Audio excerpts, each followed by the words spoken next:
नमस्कार दोस्तों, मेरा नाम है विमल सिंह बालाजी। स्टडी अड्डा में आप सभी का स्वागत है। नए शिक्षा आयोग को लेकर के लगातार बातें चल रही थी कि सारी चीजें कंप्लीट हो जाएंगी तो उत्तर प्रदेश सुपर टेट की कुछ संभावनाएं जो है वो बनेंगी। तो नया शिक्षा आयोग ड्राफ्ट शासन से जो है वो पास हो गया है। नया शिक्षा आयोग चयन आयोग की नियमावली का ड्राफ्ट शासन से हुआ पास। प्रयागराज से न्यूज है जिसमें बताया गया है कि प्राथमिक से लेकर उच्च शिक्षा के एडेड संस्थानों तक में शिक्षकों की भर्ती कराने के लिए जो गठित किए जा रहे राज्य शिक्षा सेवा चयन आयोग की प्रक्रिया है अब एक कदम और आगे बढ़ी है।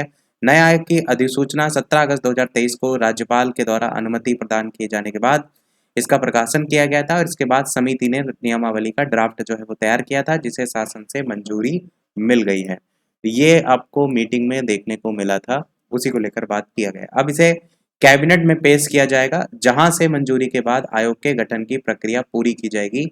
तो यहाँ पर अभी एक और यहाँ पर प्रोसीजर की बात की जा रही है, वो है कैबिनेट में पेश करने को लेकर।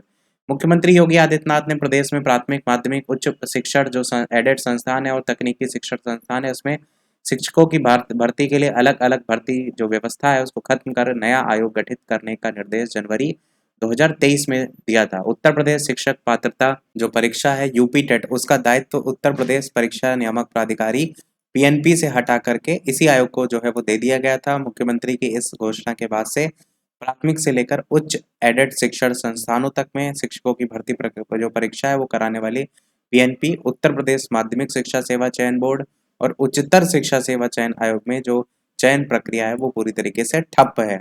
नाराज प्रतियोगी लोकसभा चुनाव के लिए आचार संहिता लगने से पहले आयोग गठित कर भर्ती विज्ञापन दे करके उसे पूरी कराने की कई बार मांग कर भी चुके हैं और इस आयोग की नियमावली का ड्राफ्ट शासन से स्वीकृत हो जाने के बाद अब कैबिनेट से पास होने की जो प्रतियोगी हैं उनको प्रतीक्षा है।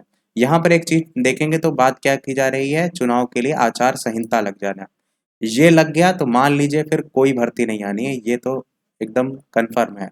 और ऊपर भी अगर आप बात करेंगे तो यहाँ पर भी प्राथमिक से उच्च शिक्षा संस्थानों तक में शिक्षक भर्ती करेगा आयोग। राज्यपाल की मंजूरी बाद प्रकाशित हो चुकी है अधिनियम की अधिसूचना, ये सारी चीजें लिखी हुई है।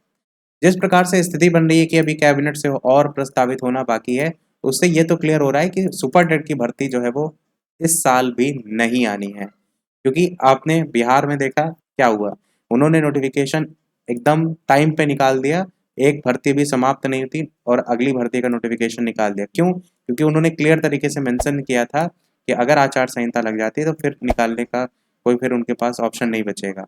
तो समय से उन्होंने सारी चीज़ें की हैं। तो यहाँ पर अगर ऐसा नहीं हो रहा है कि अभी यही बात चल रही है कैबिनेट से अभी और बाकी है, तो कुल मिलाकर के नवंबर आपका चलिए आज से स्टार्ट ही हो गया है, तो दिसंबर आते आते और उसके बाद आचार संहिता लगते देर नहीं होगी। तो यही एक आपके पास ऑप्शन है, बाकी अदर एग्जाम पर फोकस कीजिए। जब आएगा तब तक अपने आप को और ज़्यादा मजबूत कीजिए। तो यही था हमारे इस अपडेट में। वीडियो लाइक शेयर सब्सक्राइब कीजिएगा। मिलते हैं अगले अपडेट में, तब तक के लिए नमस्कार, जय हिंद।